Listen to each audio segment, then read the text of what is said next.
Anatoly, and Anatoly is, how would you actually describe yourself, like in that regard? Because I don't want to say, people would say psychic or like.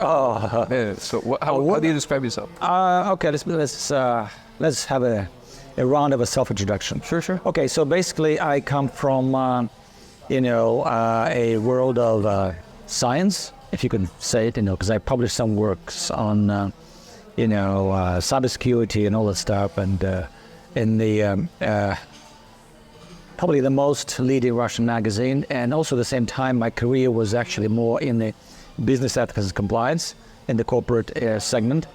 But at the same time, from the time I was 22, I've been working with executives of the oil firms like Amoco and BP and all that stuff. But what I'm doing right now, I'm working with company owners, executive suite kind of level people, and what I do with them is basically put them through a very short a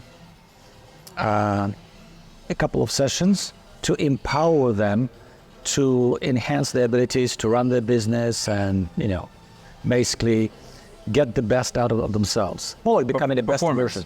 Right. Well, it's not a performance. It has to do with the a bit of a deeper harmony, more clarity, more focus, more creativity, all things combined. So basically, it's like removing any negative blockage they may have and getting the top performance of what they can possibly get without having to do any spiritual any training, any induction, nothing. So, and that's basically, I prefer it to be like people that come, they have a zero interest in that. And we say like it's difficult, how would they end up like talking to you if they have a zero interest in that? Well, some of them would be doing some executive coaching and all that stuff.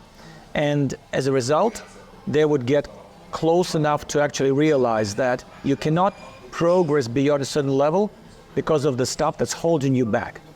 And if you don't address it, you may just spend doing years of therapy or years of coaching and you won't get much. But I'm not a coach, I'm not a therapist, I'm not a shrink. I'm just a guy who just does one short intervention, and then executive coaches work with the people who get unblocked with all their potential, with all their, even in case they are gifted, so they get their gifts, coming online. So that's why it would be difficult to describe what I do. But I came up with an idea because I decided to combine it with business ethics and what I do, to call it a transformative business ethics initiative, Team A. And that was one. They love acronyms. Yeah. But then my executive coaching partner, he decided just to go more with a neural reset. So resetting the person to the original clean slate of what the person was like before they started accumulating all the junk on the way.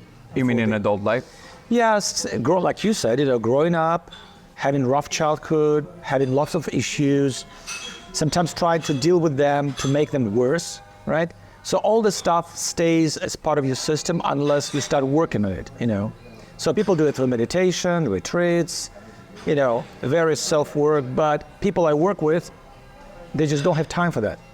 And sometimes they don't have a natural proclivity for that. So I show up and they decide for themselves, okay, do you want to take a couple of hours with this guy or I'll just skip it? So that's where they make that decision. Or just skip what? Skip the opportunity that presented itself, But I had situations where people would be like, okay, I'm interested, but I need to think about it. And they would disappear maybe for a couple of years and then circle back, and so. So if I'm, let me try and recapitulate what you said and see if I have the right ballpark of a picture here. So the way you would view yourself and describe yourself is that it's not that you view this entire enterprise of spiritual awakening and the ability to be clear and all that stuff as necessarily some kind of an other domain of the world or human understanding. It's essentially a continuum that until now we don't really have a good language to describe, especially in in scientific circles. So we don't really know how to talk about it. But it's a natural continuum of the world, of our possible experience, of what we're capable of and how we can go about it.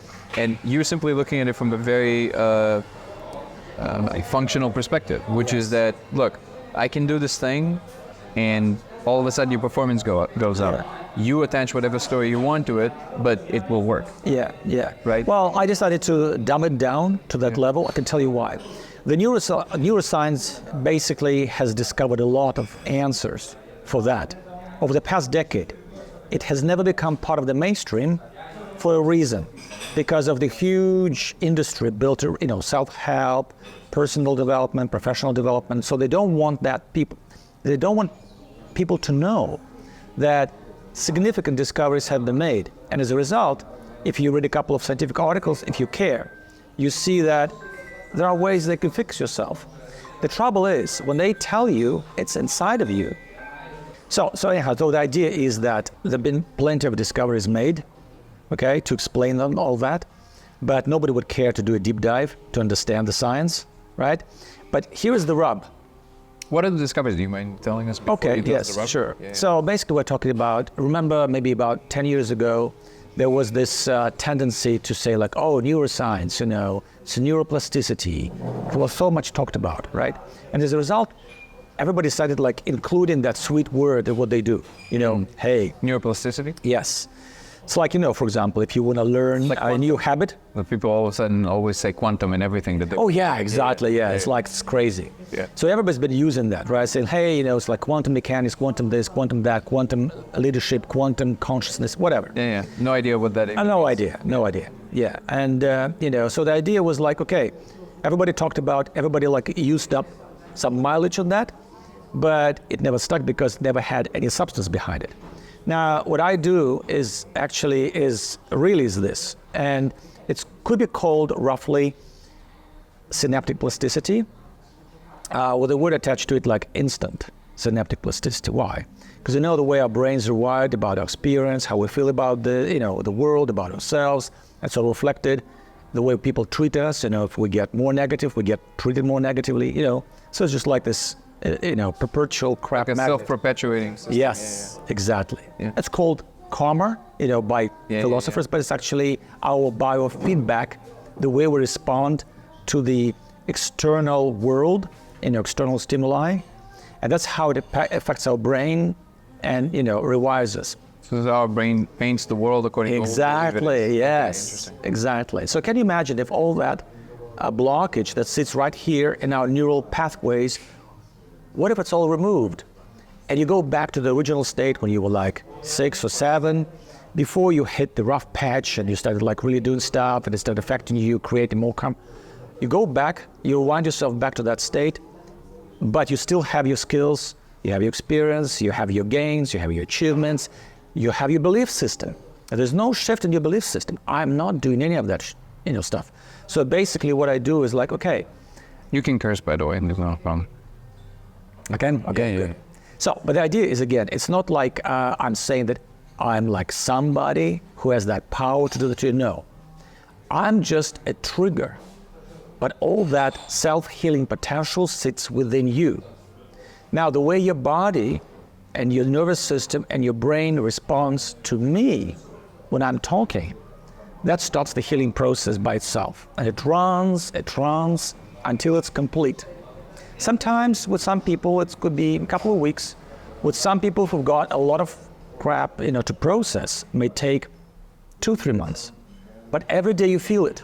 You wake up, it's running on its own. So that's why I tell people, I'm not a psychic, I'm not a healer. I do have all that capacities and all that, but I'm not using that. Why? Because if I start doing stuff, it interferes with other things I do. Okay? You can be deploying things you've been gifted with 100%. There's always a price to pay for everything. Okay, so I know that, I'm not stupid. So I don't want to be greedy, even though I can do certain things. I don't want to be greedy. I just want to do what I am supposed to do. How do you know what that is? Well, I know that. Mm-hmm. I know well, because look, how I do that. It's not like I tell myself, how it's stupid, right? Yeah, I wake up and I tell myself like, I think I'm made for this. But the idea is that I ran it by other psychics. And I used esoteric tools to double check. Okay, I think I have this. If I triangulate and get the confirmation from people who are not interested in me, they just need to confirm yes or no. Okay, boom, boom, boom. Okay, done. Tick the box. This is what I'm doing. This is my mission, and that's what I'm supposed to do. I'm fine with it. I don't want to like add my ego to the exercise because it's going to hinder the process.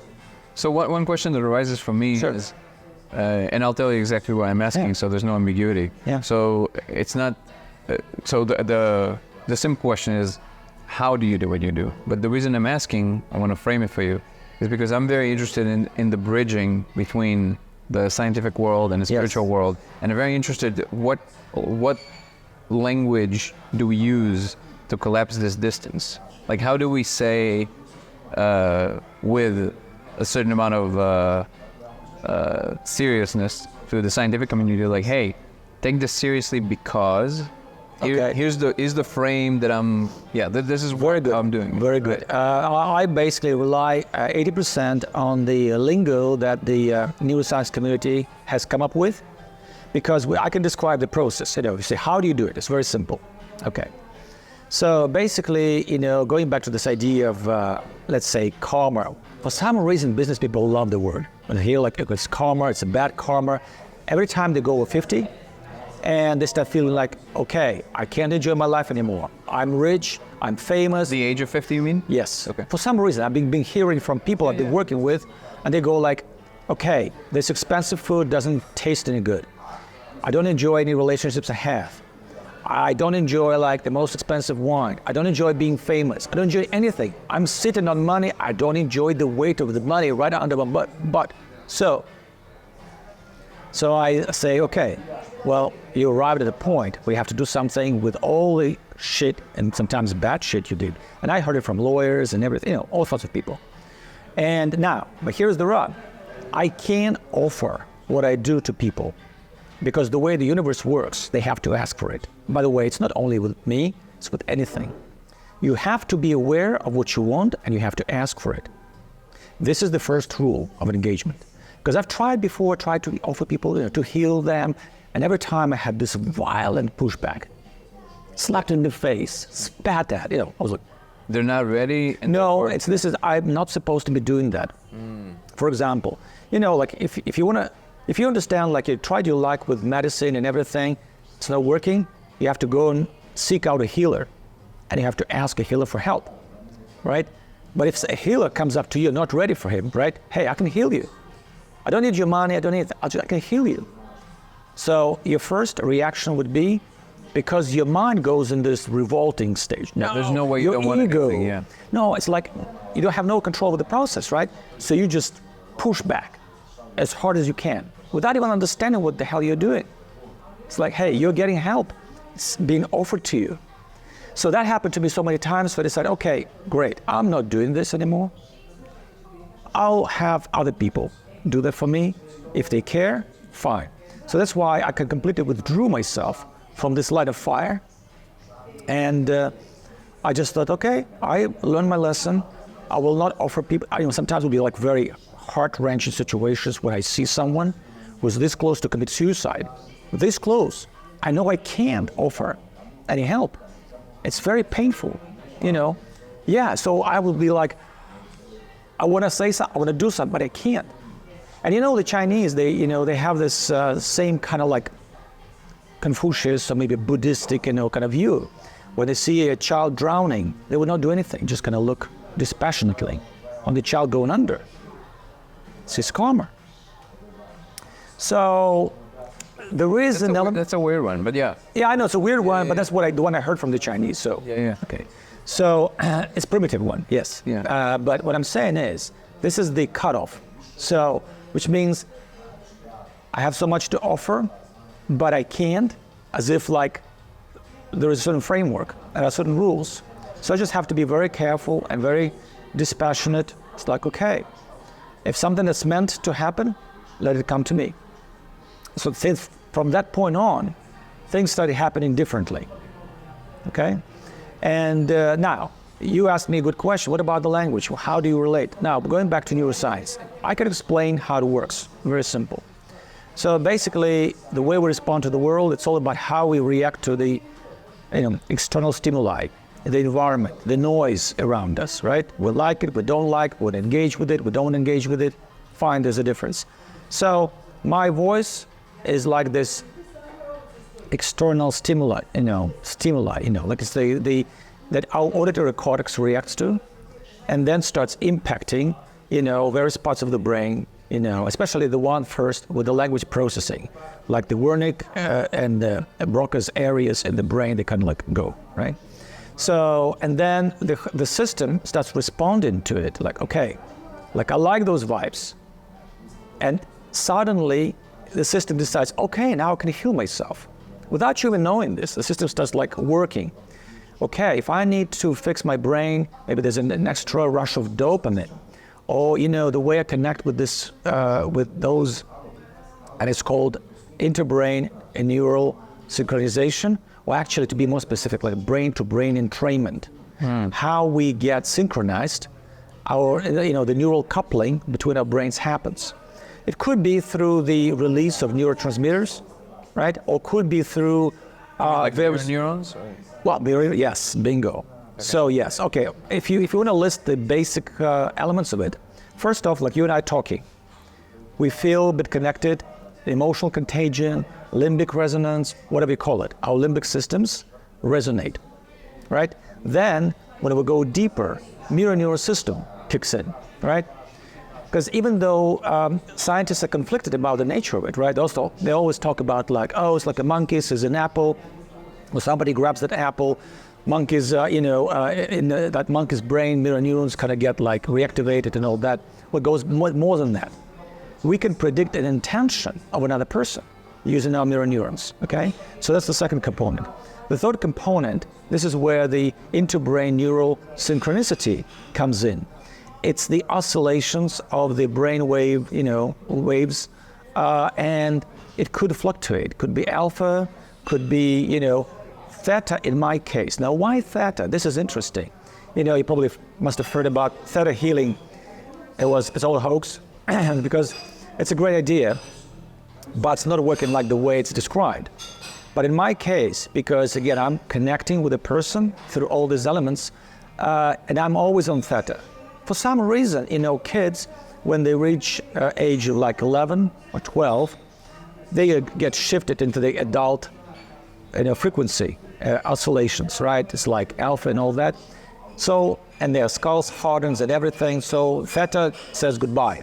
When they're younger, they're very perceptive, seeing a boogeyman, seeing things, invisible friends. They can actually see a lot because of those, theta brainwave, oscillations. So, but it's stuck with me. And that's why hearing my voice, your brain starts imitating and synchronizing with my oscillations. By the way, why is it trying to mimic theta? Because theta feels good? Because I'm following you very closely, but so why is it specifically that they're following you and it's not that your brain starts following theirs? Because you're aware, or? Well, first off, the way it works is like it's a speaker-listener situation, right? So. Oh, because they're the receiver in that. Yes, okay. That's right. Because if we have a disrupted conversation, it doesn't work. It requires a certain amount of time for the synchronicity to kick in. Usually, it just depends on how advanced somebody is, if they happen to have some spiritual practice, right? So if they're pretty advanced, it takes about 12 minutes, and they go. And then I usually explain to them, look, it's called interoception. Interoception is the way your physical body reacts to my voice. And it sends you a signal. It could be, well, people who are pretty advanced, they go, okay, I can hear you in my brain, right in my brain. People who have zero spiritual experience, they say like, okay, I feel it's going down my spine, down my legs, up again, in my arms. It's a series of small shudders or like, goosebumps. So you do feel that. And I usually tell them, like, look, you just have to tell me, or if you feel like you don't want to tell me, use an hourglass, just flip it. That way I know that you feel that your body is your nervous system is responding to my voice, okay? Basically, by the end of the first session, people feel like really grounded, very calm, like stone. I said that's called equanimity, just like in Buddhist. There's opakta, I think, opeka. So you feel that? Oh yeah, well there are different terms. Yeah. So you feel that, like you're centered, you're grounded. So that's good. It means like the system kicked in. Okay. In the second session, I said, just to make sure I'm not fooling or playing with your brain, because sometimes people with a similar ability, they do exist, right? And but what they do is they put you in that state, but that state fizzles out several hours later, and nothing happens to you, right? So I basically activate the process, and it runs until its very completion. Everybody knows that. That's the reason I worked with therapists and shrinks. I said, look, I want to do it on you because you're a professional, so you can process those deep internal changes in you using your professional knowledge. And they reported back like, okay, we've been journaling, we've been like thinking, we see all that stuff like coming online, it's crazy. It's like, okay, so I'm fine.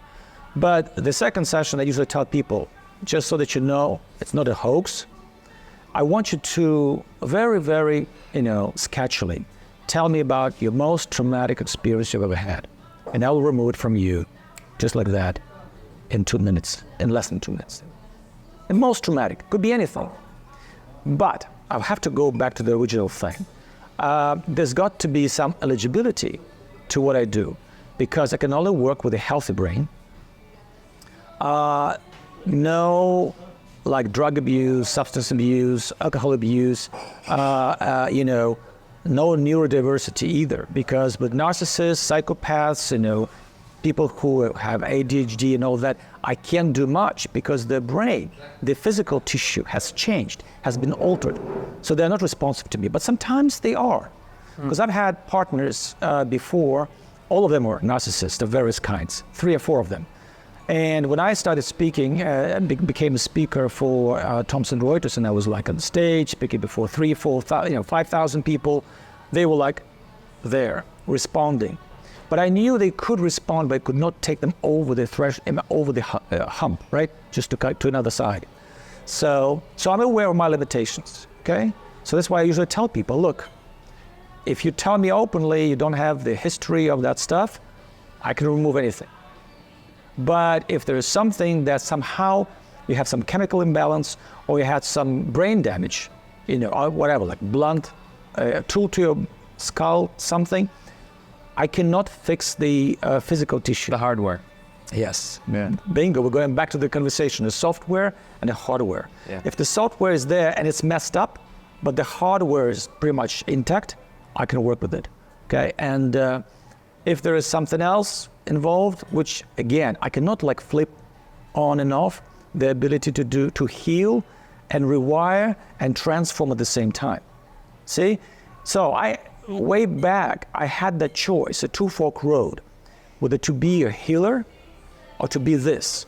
And then I was like checking around my soul's mission, so to speak. I just realized, okay, my mission in this life is very clear-cut, to empower business leaders, because they are important to deliver our world to a new level. So if I can do some of that, okay, my mission is over. So then I was thinking, like, there are too many healers. They don't need another healer. But we did have a conversation about that. I was thinking, am I the only one? Because my partners insisted I should find people like me. Nobody wants to work with one aberration. Just like, an exception. Who needs an exception, right? Maybe you're just... Yeah, it's like... Yeah. So I do... Exactly, one office, nobody is interested in you don't know the ramifications, you don't know... Yeah. Yeah, so they were looking for more like, okay, if you can find and deliver 3 or 4 people like you, you're in. We'll help you, we'll do this, we'll treat this as a real pilot project. So I kind of put my brain to this. I was like looking around, okay, I identified some people. They could do something like that, but because of where they come from, they would never get even close to a single business executive. Because these guys look at you like, what are your accomplishments? Who are you to tell me something? Because they still need the accolades. That's right. The Well, one. they need credentials. They need to understand whether they're spending their time on somebody who's got credentials, publications, acceptable, a reputation, right? Because most of the people who have some interesting, I actually sometimes admire people who've got amazing gifts, but they decided to stick to their gifts and they waited for the world to come to them. You know what happened? Nothing. The world did not acknowledge their presence because, okay, you have a gift, but you're not trying to work hard to become just like anybody else, because it's the other way around. First, you sweat blood, you become somebody, and then you're allowed to practice your gift. That's why my gift came up only much later in life. After I made a name for myself, and then it was like, okay, now you can openly talk about it. Because I met people who had like really amazing things, they could do lots of things quite amazing. But the world around them, nobody would be interested in them, nobody would help them, nobody would pay attention to them. And I was like thinking like, oh, I see how it works. So you have to really try to become acknowledged by the physical plane, the physical world around you for what you are, as a just John Doe, right? But then you will be allowed to exercise whatever extras you have attached deep inside of you. Okay, if that's the way the cookie crumbles, okay, let's play it this way. That's an interesting observation because even I'm noticing that even the people who on the surface didn't necessarily have to do a lot of work to become, they had to do a lot of work with themselves to become whatever they were, but they first were already of a certain stature. So the Buddha was a prince. Wow, I'm gonna sound very ignorant right now, but was it Tolstoy or Dostoevsky who was actually on a lot of memes originally? I think both of them are kind of loaded. Yeah, I don't think. Yeah, but they were basically like at a certain level, right? And then they decided to like basically drop all of that, but they already had the status. Exactly. Basically. Right. So you see, it's interesting. Yeah, you understand what I'm talking about, right? Yeah. So the status comes not just because for your ego to materialize itself. No. It's almost like you have to understand what the pain of the physical being is. And then when you go through the whole thing, okay, and then you go like, okay, I think I learned my lessons. I don't know where I am, but I think now I'm ready for something big to happen to me. I think that's when it's like, the cutoff period, and then you're either allowed to do whichever you do, or you go and you're completely in denial and you're gonna sink. If you sink. So what do you say to people like that? Because we need more of that, right? We need people who are actually capable of helping other people. What do you say to, what is your suggestion for people with those gifts that never had the accolades or the status? Here is this, you're making a very interesting, statement here, because people who reach a certain awakening state, right? They want to stay in it. That's it. I want to enjoy, I want to meditate. Just leave me alone. I feel good. So we're talking about what's the practical application of your personal enlightenment. It has meaning only for you. You can't transmit it, you can't transfer it, you cannot improve the world. Because you have to remember, the reason we are on this physical plane, it's all about improving this world. Tikkun olam, right? I mean, it's like something you're supposed... I always talk about that, yeah. Well, yeah. So this is exactly why, see, if you don't make a ripple on this physical surface, then the universe goes like, okay, you wasted your life. Come back again in another fashion. Another samsara, wheel turns, you'll have another chance. So that's where this two-fork road.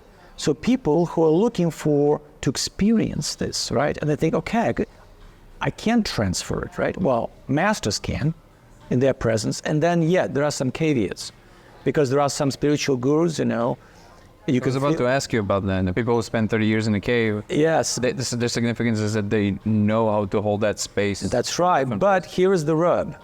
And, how do you know that what they have is actually comes from the higher planes, right? And then the lower planes? No, that's not about that. It could be just a mental construct, like an egregore, feeding by our energy and our attention, but it stays on a mental level. It's not from up there, right? It's just like, you go into a monastery, into a church, right? You feel the presence because a lot of people prayed there. but it may not be very spiritual.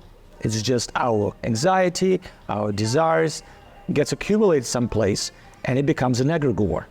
And people, sometimes they feed it. Yeah, sometimes it does something in return, but a massive number of people, they feed it, right? So spiritual gurus, they create the same thing. They create that egregore. And it doesn't go beyond. It kind of stays here. You know, you feed it with your focus on the guru, on that master. So basically, it's like an ego exercise. Both Devotion to. yes, it's a devotion. Yeah, but it's a very, you know, it stays on that not so high level, and that's why, you know, we talked about hallucinations. How do you know what's real? How do you know what's real, right? And this is where, again, I'm coming from my experience. I've always doubted too many things about myself, right? Even though I knew I had something, but I was like, I can't take it to the bank, so I should ignore it. Right?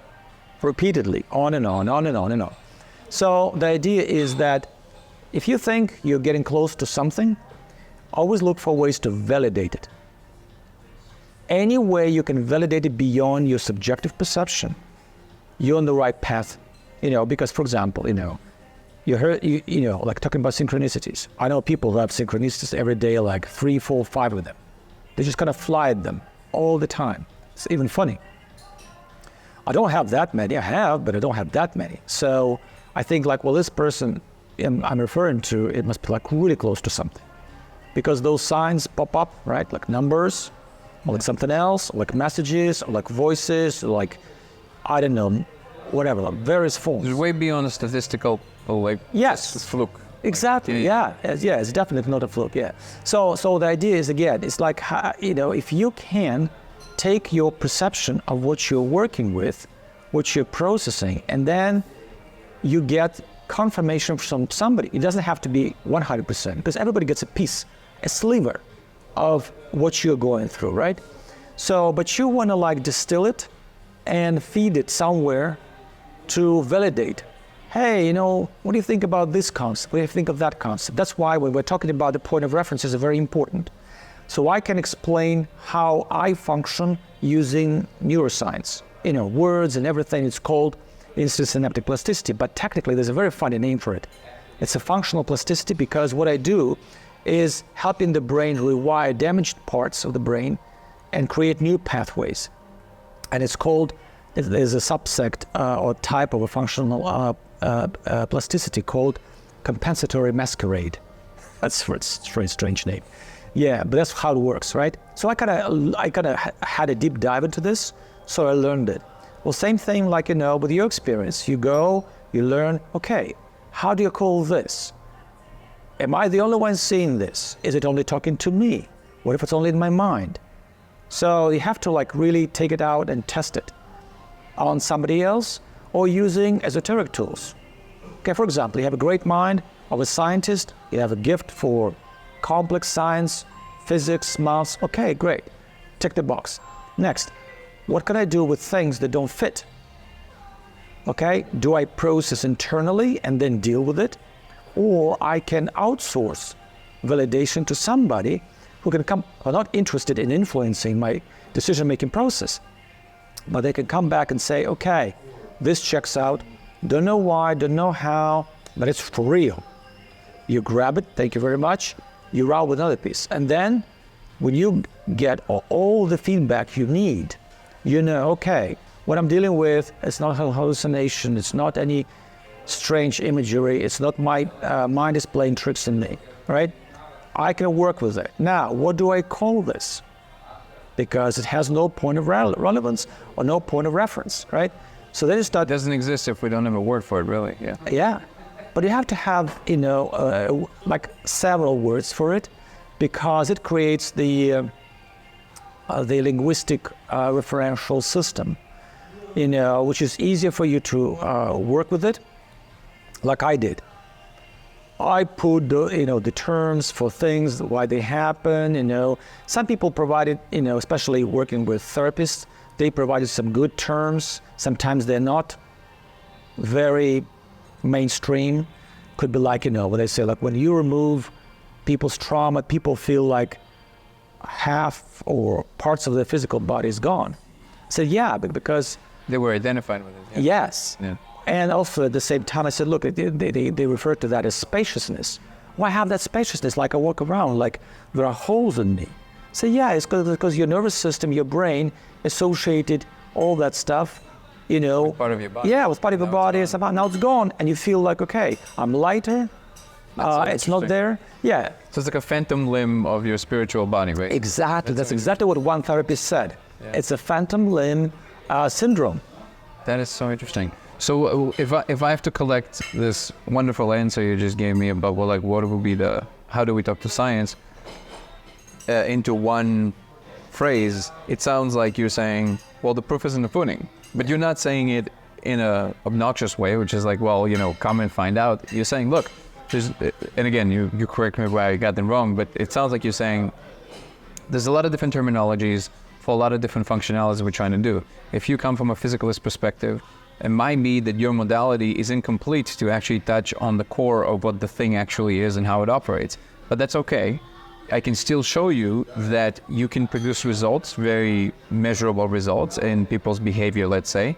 But the real reframing must be is what is the mind actually is. If you're not willing to venture into that territory, you might be locked forever in trying to explain away these phenomena because they're not comporting into some kind of a picture you already want to put them on into. So it's like you're saying, for example, the mirror neuron idea, right? Yeah. For me personally, now that I'm dealing with this whole discovery thing, and I'm starting to realize it was like, well, look at the situation I find myself in.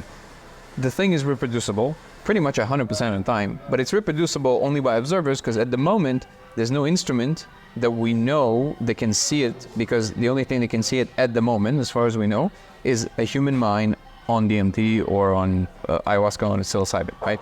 So how do you put this into the scientific framework? Because you have to allow yourself, if something is reproducible on that level, you have to allow yourself to venture into a new territory of frame in order for maybe assume that there's something else that you don't understand about the world. Because maybe there is a device that will be able to record it eventually, but in order to understand how to dial in that device to this exact place, you have to first understand what is the continuum that it's on, because it's not just the light.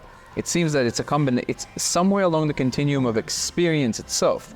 And because science doesn't know how to quantify experience, it can't put it in a box and say, okay, now we're looking at this spectrum of the experience. There's no devices to do that at the moment. Yeah. Maybe with Neuralink or something, I don't know. But so it sounds like what you're telling me is that the proof is in the pudding, in the sense that you can do this with a person and they're transformed in this way, and you say in advance that that's how they're going to be transformed, and that's how they're transformed, and then you do it again and again and again. Yeah. So that's the real value of taking people with professions that deal with this stuff, like in the mainstream science, like psychologists, for example, because they have the linguistic tools to talk about this stuff and communicate it onwards in a language that the rest of science is more comfortable with. That's right. Right? That's right. So what would you say is the thing that you personally, let me ask the question in a different way. If you have to point to one thing that you remember since you were a child to now, would it be along the lines of everything you described to me so far, which is like these abilities, or these abilities kind of tagged along later on top of something that is deeper than that? Okay, yeah, that's a good question. First off, I think all those abilities are dormant in us. They're sitting there someplace, but the negative blockage, our accumulated human experience, blocks them from coming online. The reason being because one of my partners just recently observed, he said like, okay, if there aren't anybody like you delivering what you do, because you deliver permanent results. And usually people were very skeptical about me until just very recently when they see... Sorry, I didn't cut you off. I asked you in one conversation off camera, I told you who has the right to remove karma, and then you said, exactly. Well, that's a misunderstanding of what karma is. That's right. So let's get back to this. So the way this guy, David Emerland, described karma is actually our, reaction to the world around us. It's like, like negative feeds negative, or negative attracts negative, right? So if we get a lot of trauma, we push back. The more we push back, the more we get the pressure from the outside, right? And then we're going in the spiral road until we realize, okay, I gotta stop right here, because it's only death waiting for me there. You stop, you veer off, and you start a new journey, right? So the way he describes to it, it's like the way our brain processes all these experiences, right? You know, if we live in a very, violent world, right? We always want to push back, right? Because we feel the need to release that pressure inside of us, right? But that attracts more trouble, you know. You may have some problems, in the family, then you end up with a gang, then before you know it, like, you could be on a spiral downwards, right?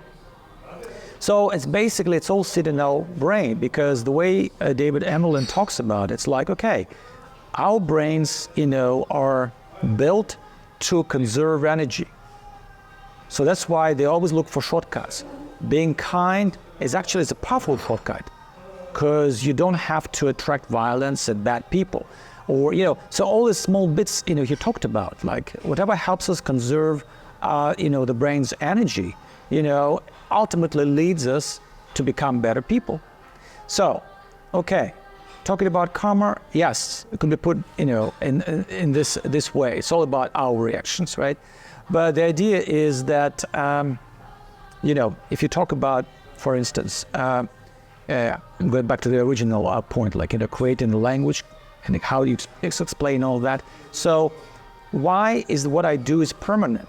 This is really weird. Yeah, that's a big question. It's a big thing. And then only like a year later, one of the CEOs of the companies in the States, she came back to me and said, like, I thought you were joking when you said you remove it permanently.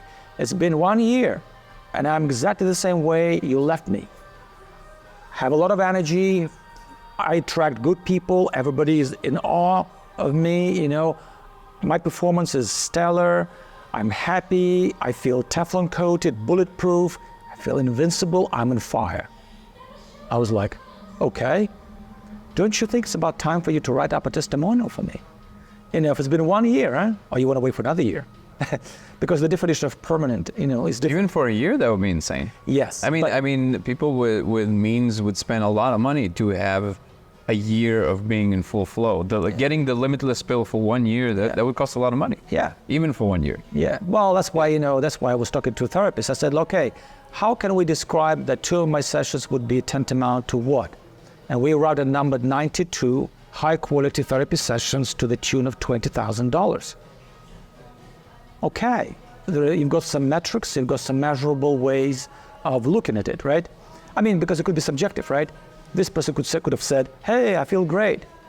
Feeling great doesn't really sum it up unless you start saying, I have this insane level of energy, insane focus, clarity, There's particular parameters. Yes, Okay. yes. Because you see, I was interested. That's why I worked with police. And because I wanted to understand that with the level of PTSDs and stress and traumas they have, would I be able to deliver the same thing? And then there was one volunteer that stepped up, this policewoman, the police officer said, like, I've been doing like countless numbers of therapy and everything. I just need this, because it's like, I'm getting suicidal. I didn't offer. Somebody else did. So she came to me, said, okay, I've done it. She was like, it's all gone. I don't have to take medication. Like, Wow. yeah. So she's still running around wild. That's why I usually recommend that people do some coaching afterwards, because people feel like they expand so much that they're invincible. And this is what troubles me, because when they tell me they feel invincible, do they put themselves in harm's way by thinking that way? But based on the fact that all of my previous clients have never ended up dead or mutilated or injured or something, I figured, okay. That's always a good track record. I know, it's a pretty dire one, but it's like, okay. So just like a little meter on the bottom of your website, Yeah. like no casualties so No far. casualties so far, no collateral damage either. No collateral damage. Yeah. The question I wanted to ask you, dare I ask you, how does it play, because I'm going to prepare you, it's a little grandiose, but how does all of this play into our collective karma from where you're sitting? Like from how you observe this whole enterprise? Because it sounds like you're trying to stay very much on the like concrete side, because you want to attract both this kind of client and this kind of people with their head on their shoulders. They're influencers, they're people who can, do important work, and you understand that you can help a lot of people, but if you help these people or the movers and shakers of the world that move 80% of the percentage of what's going on, then obviously your impact is much greater, right? So I understand you need to stay in good terms, linguistically and energetically, with these kind of people. And usually when you ask this question that I'm about to ask about the state of affairs of the collective karma, it just sounds so grandiose, it's completely meaningless, and therefore it usually belongs more in the woo-woo land. But all of that being said, if you have any insight or wisdom to part on this subject, do you ever think about that? Like how does what you do and what we do collectively now influences is there such a thing as human karma? Like, can we actually run ourselves into the ground as a civilization? Okay, so first of all, I just don't really think that collective karma exists as a concept, like we're collectively are bound, to be doing. No, I think everything is very individual. Everybody, You don't think it's like the magnetic pole, which we all have one, but do we also have the totality has one? Okay, yeah, in a way, yes. I mean, but for example, I have an insane, electromagnetic field around me. Okay, so I don't really make much sense of it. Okay, I have it, so what? But it's really kind of funny because all of my gadgets, they kind of live. They freak out sometimes? No, that's the opposite of what I have. What you're talking about is a slider effect, or the gremlin effect. That's what people, people influence, electronics, and it goes haywire, it breaks down. I'm the opposite. So it's extending the life. My laptop is like 12 years old. You can make a phone call from a piece of bread. And it's like, no, it's not like I'm not there yet. Yeah.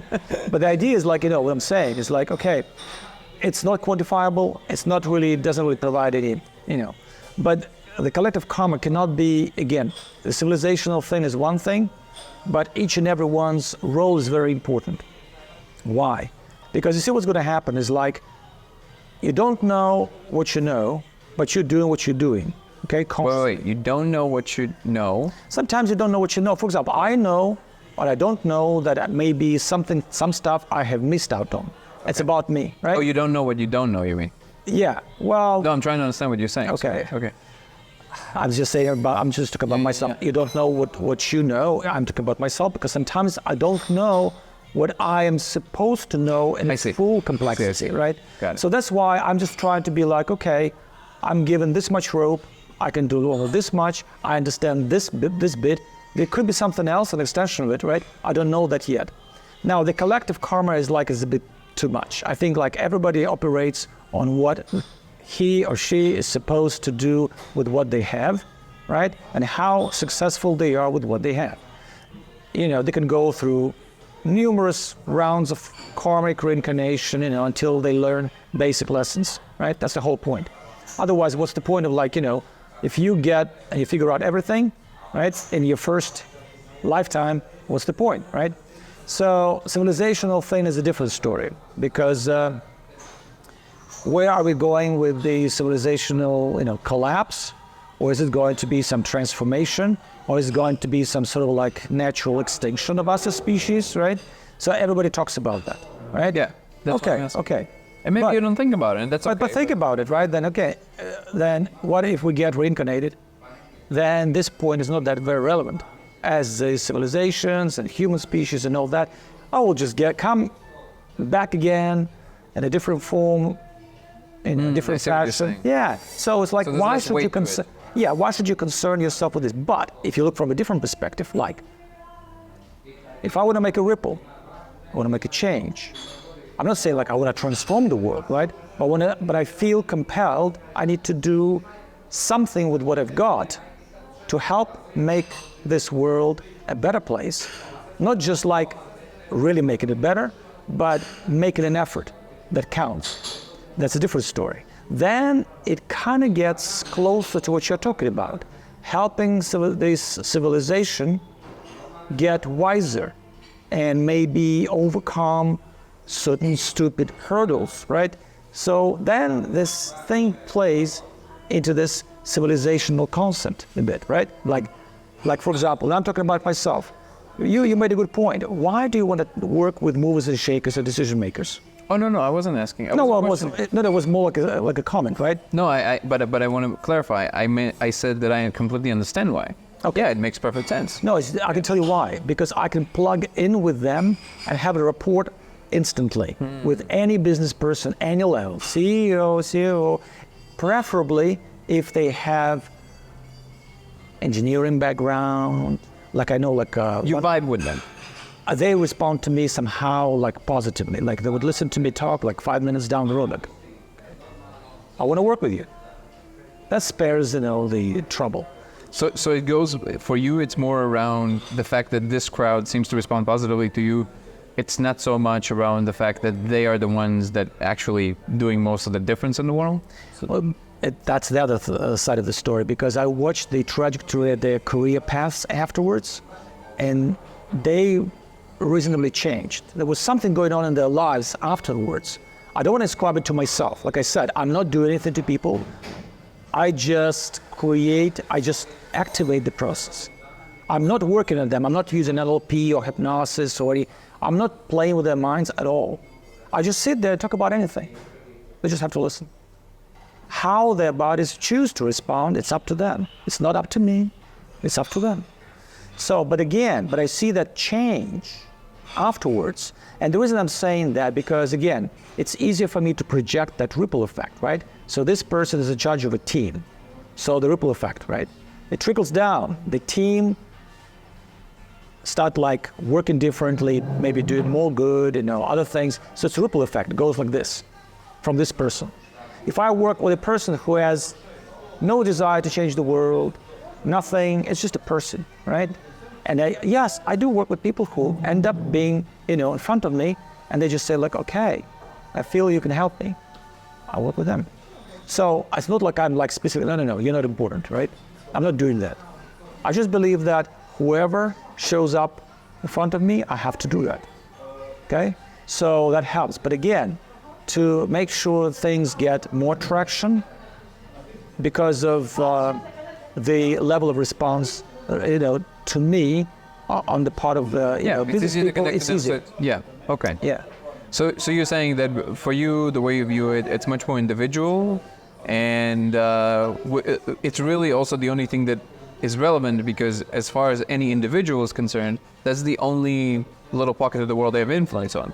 To think of it in terms of global karma doesn't help you to do anything. If anything, it can probably stampede your progress, because you're just overwhelmed by it's like people talk about, the geopolitics, and like, I'm talking about not people who are, in big influential positions, people who are just like sitting having coffee, talking about what Putin should do or what Bibi should do, and with zero understanding of any of those systems, and it doesn't actually move the dial in any direction in the world, and not even for them, because they're wasting energy talking about things that actually don't matter. Actually, it's even worse, because they're creating each other's karma in the process, right? Which is not positive, right? Because they're talking about it, like, and of course they're complaining, or they're calling names, or they're just.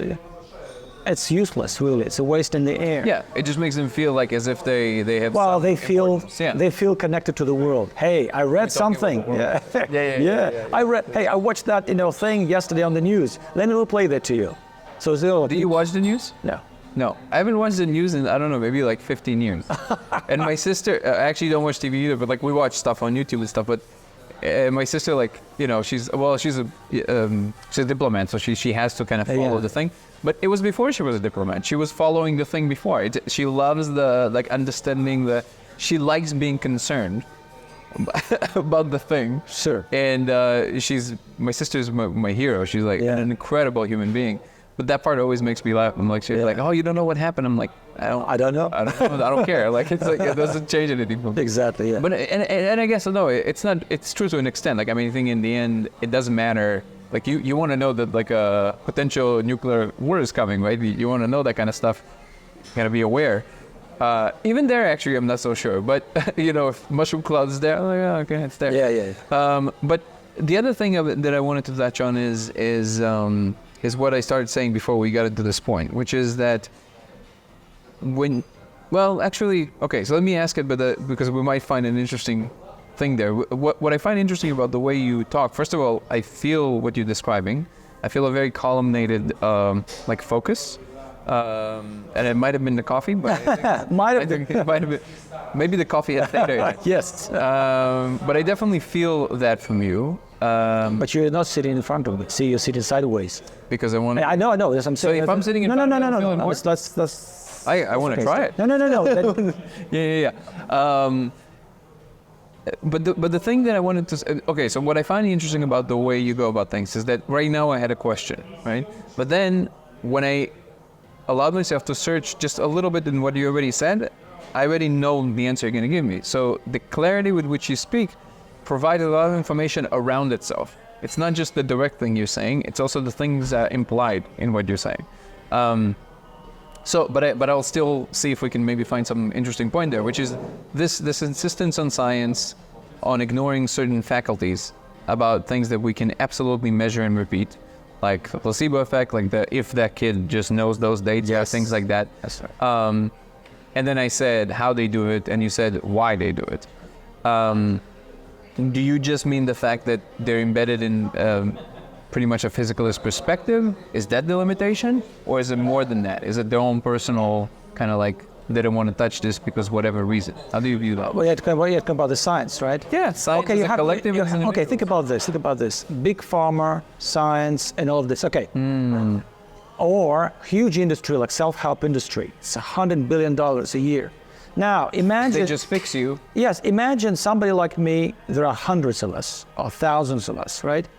Basically, you obliterate hundreds of billions of dollars, technically speaking. Or imagine energy healers, right?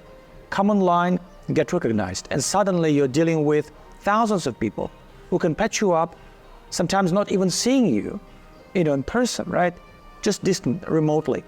So I think this whole thing has to do with the economics. Because think about it, right? If somebody comes in and says like, okay, it's a placebo, we just have to recognize it. Now, how does it work? Well, it's very easy. You don yourself this, white robe, pose as a doctor, tell somebody like, hey, here's a magic pill. You take it, you're fixed. Free to go home. And it works. 1/3 of the time it works. Think about it, right? So basically, it's like neuroscience, and there has been a lot of great research. I've combed over that research. I found nuggets. And I was thinking it's interesting.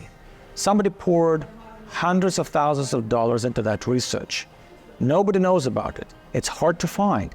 It's not in the open domain. Google hides it. I start thinking, okay.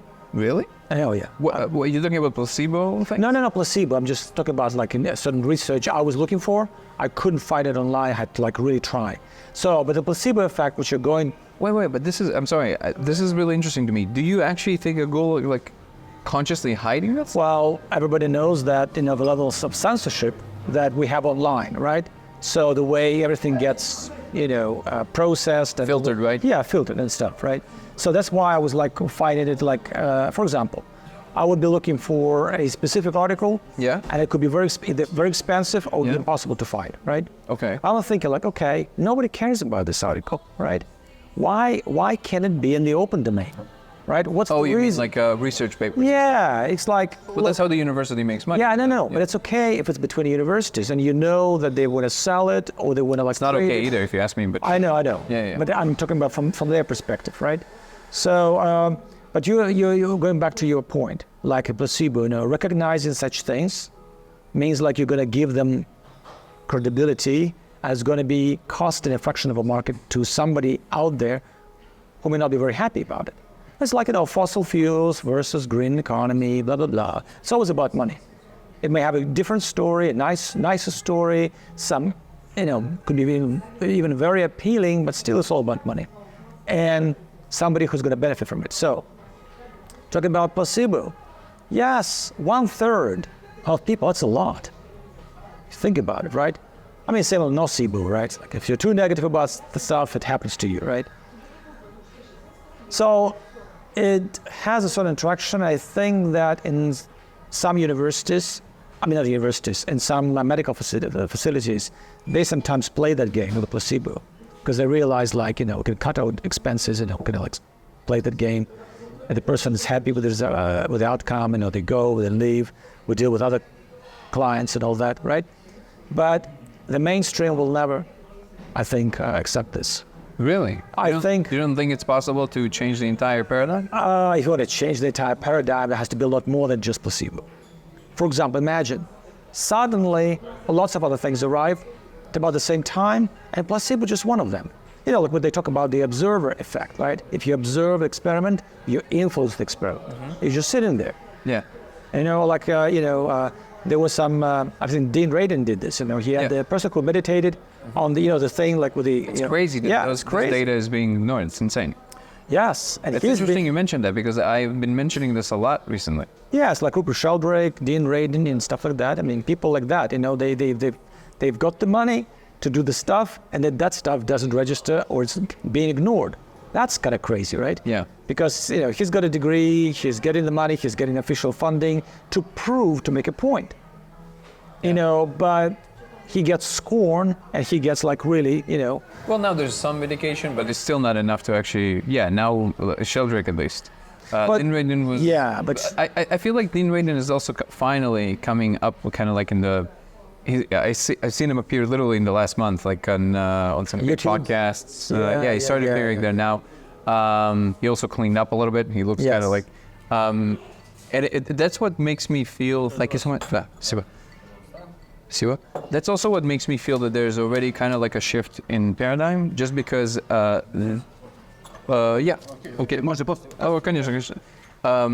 there's openness to these individuals to come up more in like what is now becoming more of the mainstream. Like you said, we were talking about podcasts before. Actually, podcasts becoming the big podcasts. They become actually the main media, really. Yes. And you see these people coming up in those circles. You see Sheldrake. You see, things like what Anton is doing and what John Chavez is focused on, which is try and really like speak the science language, but gently telling science, hey, it's time for you to loosen up a little bit of the old ways you were doing things, because really you have a different take on this? No, but you have to understand, you're getting competitive. You're getting competitive with a lot of money out there. And sometimes, they may allow you to do stuff to an extent, and then there will be like a hard stop. Okay? Somebody will make the stop. Oh yeah, it's like, think of Tesla, I mean Nikola Tesla, So it's basically, when it's kind of running in the fringe zone right now, it's like running in the fringe zone, the size is okay, they're kind of complacent, right? You guys, you don't have enough influence, you're just talking heads on some podcasts, who cares, right? But also going back to, John Chavez and, Anton's experiments and everything, right? You also have to understand that these are just corners of the picture. The entire map... Until they produce something substantial. Well, even if they produce something substantial, because the map itself is huge. I mean, think about this, right?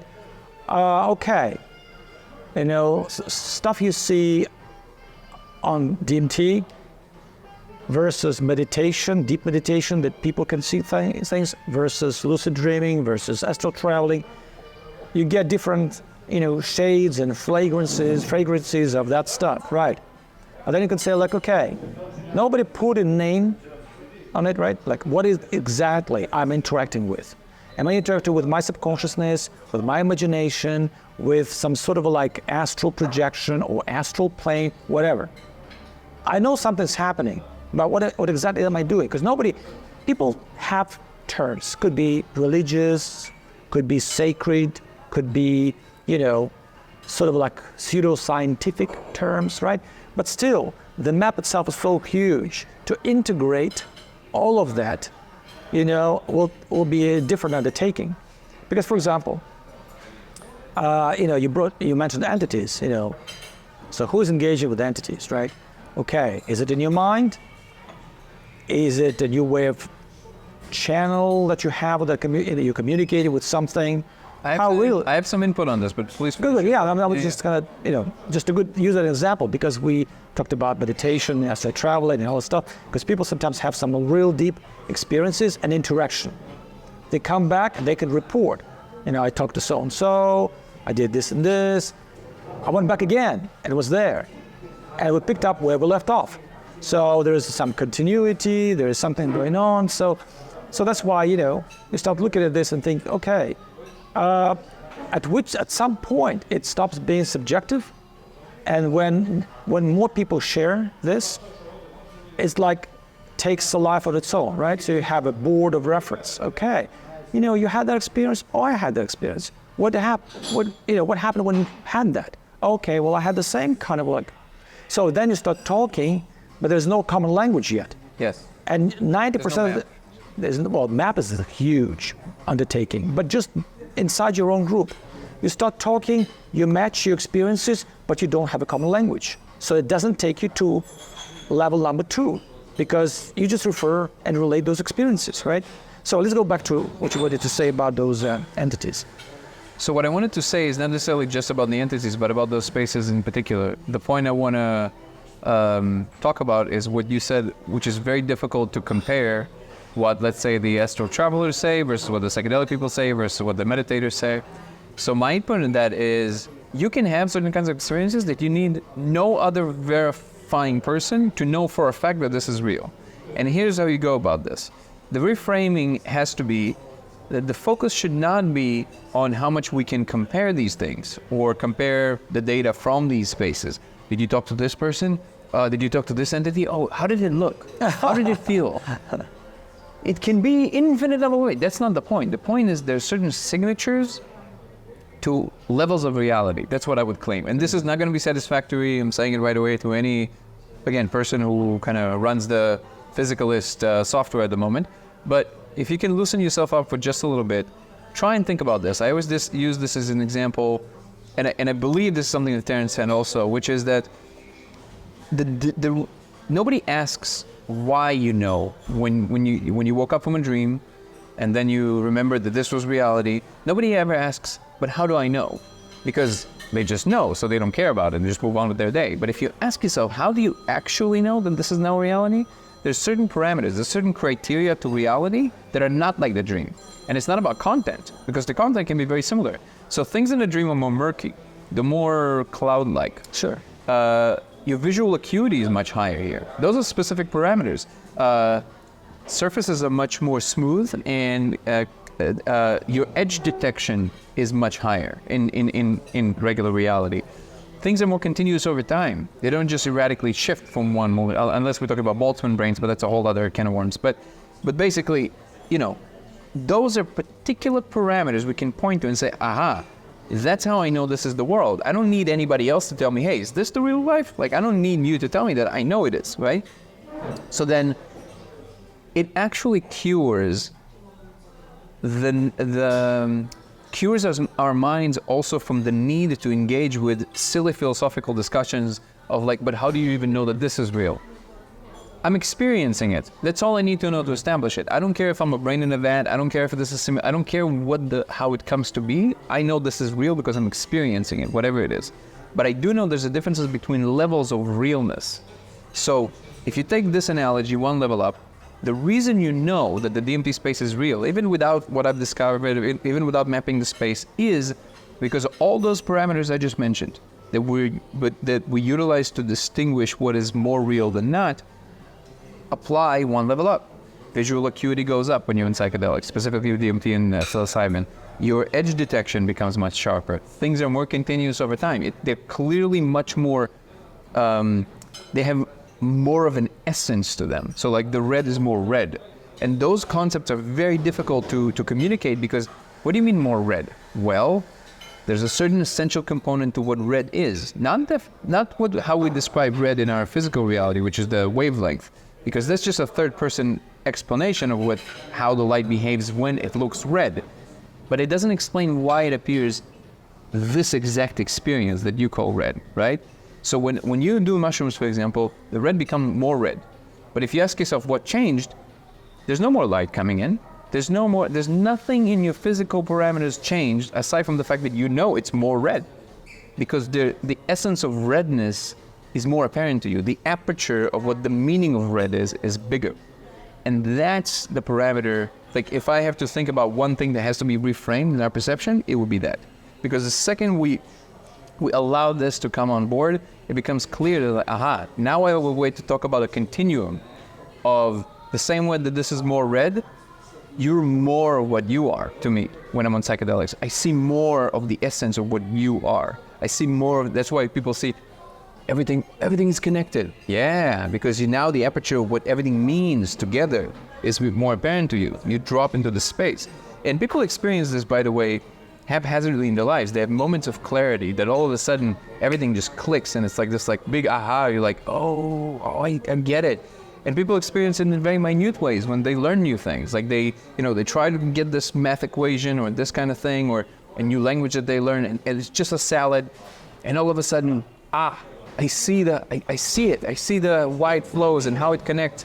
And you can always add the physicalist explanation of like, what are you talking about? I mean, your brain has capabilities of understanding language. It slowly modifies itself until you learn the meaning of words and all that stuff. But that's just, you're not saying anything different. You're just explaining in physicalist perspective what you think the causes are, but you did nothing to explain the experience of that moment. And yeah, that would be my contribution to this question of like, how do we compare these things? It's not about the content. It's about how does it feel? And because people are really bad at describing the experience of it itself, the signature, they latch on to the content. And that's where the mistranslations start happening. Because the creature might have had 3 heads, it might have had 2 heads, might have been the same thing because it can manifest itself in many different ways to different minds, but it might have felt the same. There was a certain feeling to the thing. And the second you say feeling to a scientist, conversation is over, right? Yeah. And that's really the main problem, the way that I view it.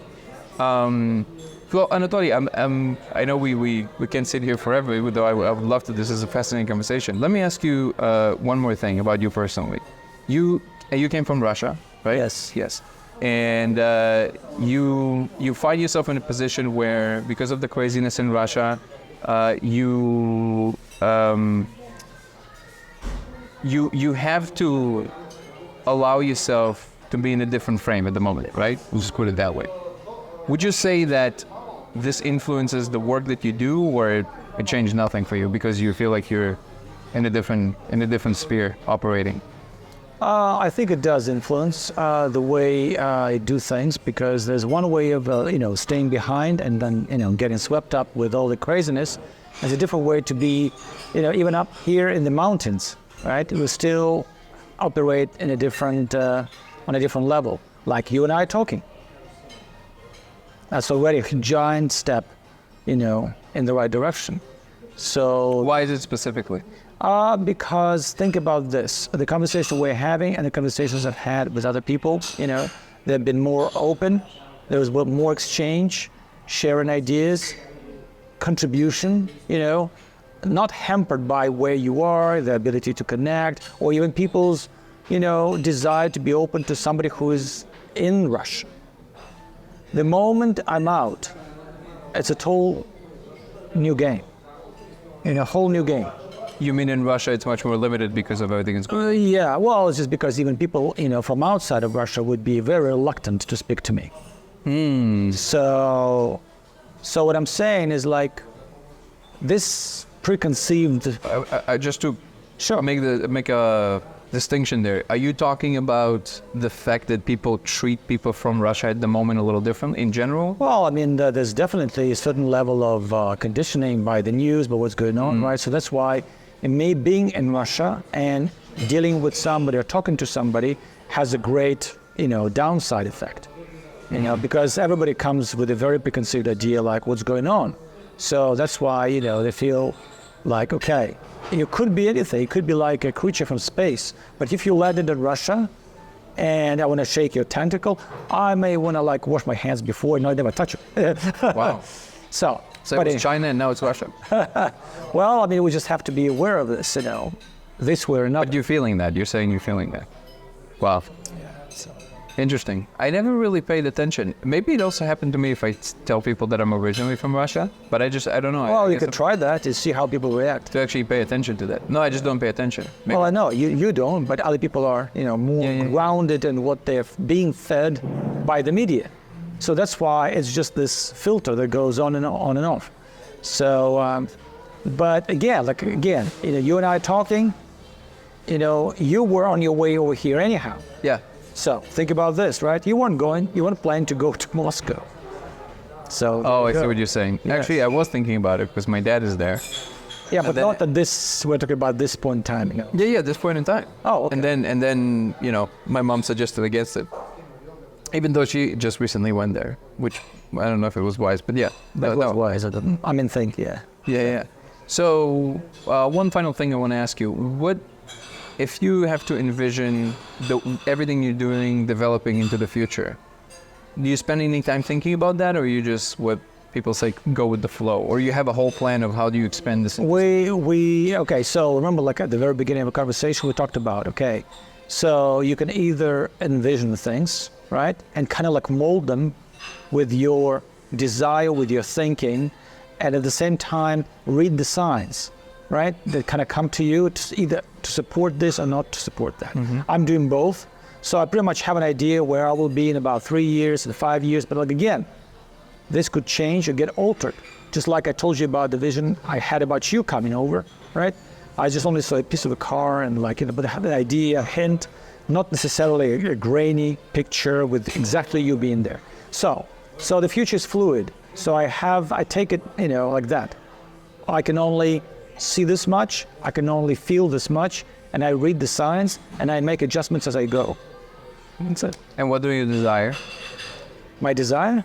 Well, my desire is to basically realize my full potential with what I have and make sure I can do this.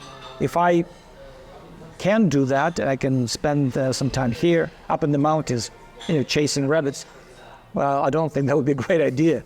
It's a great idea for a pastime, you know, but my great desire is to actually implement and realize the potential I have and make sure that it has you know, the impact, not personally for me, but for people who seek an impact like that, to empower them to move onwards and realize what they have in mind or as a goal. That's incredible. And one question for me out of curiosity, because your English is impeccable. It really is. It's unbelievable. And you speak many languages from what I understand. How many total? Well, I'm more comfortable like speaking 3 or 4 languages, okay. Right? You know, like Japanese, and Swedish, and Polish, and English, and other languages they're like in a dormant state. So it's basically, okay, let's see, it's like related languages like, you know, Czech, Norwegian, you know, Farsi. I don't speak Hebrew. Not yet. Yeah. So did you do it for work, or you did it just because you really like learning? It was part of the. I had this feeling that my linguistic proclivity would be very essential to realize my potential early on. When I was like 7, I realized, okay, looks like I have to learn other languages to be able to realize myself in this world. So I kind of knew that. You know, when you know that, you're going to start doing it, right? Because it feels right. Yeah. You don't force it. So you just do it. It's really interesting because when I speak different languages, I feel like a different person every time. Yes, that's true. So it is very interesting because you gain very diverse sets of perspectives if That's you right. truly speak many languages. Yes. I always say you don't speak the language until you speak the mannerisms of that language. And you even speak the like when you speak English, you even speak the mannerisms, which is it's actually very unique. You don't see that a lot of people that live, let's say, in Russia or like some other countries. So yeah, I think it's the being able to travel in between dimensions and in between cultures and in between individuals is definitely empowered a lot by speaking a few languages, because you understand what it's like to all of a sudden shift your perspective entirely just by the way that you act and speak, basically. Well, it's like in your case, when you speak, you know, your 3 languages, right, quite confidently, it helps you gain that different perspective on things. Because you can shift gears, go into a different language, and suddenly you go back to what you observed or you thought about, and suddenly you're provided with a cue, right? And then you act on it. Yeah. So, and that, by the way, it also kind of gives you the internal structure. When you talk about, you know, like trips and ideas and your level of perception, that internal structure that comes with the language is the groundwork for you, because it's like a point of reference. Okay, so you know that, okay, I need to be more open because there are other things out there. Okay, I'm ready. I've got some internal structures. I've got my IQ. I've got my abilities. I've got my life experience. I've got, you know, all of that stuff. and I'm very comfortable balancing the complexity of it. So that's why, like in your case, like in my case, we're very similar. Well, I think that is a big compliment. Hopefully I will also learn to realize a lot of my, if they exist, the more intuitive perceptions, which at the moment is still very much in the infancy of trying to understand. But that will be an interesting domain to actually explore. I'm fascinated by seeing what's about to unfold, both in my own personal life and in the world. In that sense, my sense is that that really something very big is about to shift. Which of course is, it's a known state. Many cultures have always talked about like the thing is right around the corner. But it really feels that something else is happening here. I have some events that are happening in my life that are kind of like conforming to that and seem to be really pointing to that. But I'm really encouraged to the people that I meet now, like yourself. I'm really encouraged to see that the flavor of this title, which you don't call yourself any of that, and I understand one, the healer, a psychic, but people with those extra perceptions and abilities to help other people, it's really encouraging to me personally to see that the type of person who embodies that all of a sudden resembles more of what I consider to be a rational human being that is not being overwhelmed by those spaces. It's and it might be a shortcoming of mine, but I'm having a really hard time with people who are too breathy. You know what I mean? Like they're just like they try to hover above everything. It's just I have a really hard time with that. And again, it might be pointing to some kind of inadequacy in me, but something tells me that there's some kind of a disconnect there between. It's almost like they're acting what they think the world wants to see in that kind of a person versus just being themselves, which it seems that that's exactly what you were doing. Yes. So yeah. So I wanna acknowledge that because it's I don't see it a lot, and I really appreciate that. Anatoly, I would love to have this conversation again when I come by again, and like we said, we might actually also document some of the events around not just what's going on in your life, but also with this whole big thing that is happening. So yeah, I would love to have you be one of the central characters in this whole storytelling enterprise. And yeah, I'm very excited and already expecting the next conversation. Thank you so much. Yes, thank you for having this conversation. I really enjoyed it. Thank you. Yes, thank you.